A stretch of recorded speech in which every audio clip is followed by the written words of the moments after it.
ស្បត់ទៅចងណាស្រស់ពិសេសមិនដែលនឹកទេស្នេហ៍ស្រីអីលើហេតុអ្វីបងស្នេហ៍ស្រីម្លេះបាត់មុខមួយថ្ងៃរទេះទៅប្រេះដូចបាត់របស់ពិសេសតើក្នុងជាតិនេះយើងជួបគ្នាទេ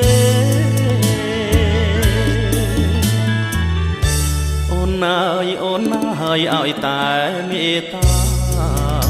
ទោះបីជារឿងរ៉ាវយ៉ាងណាបងសូមសច្ចា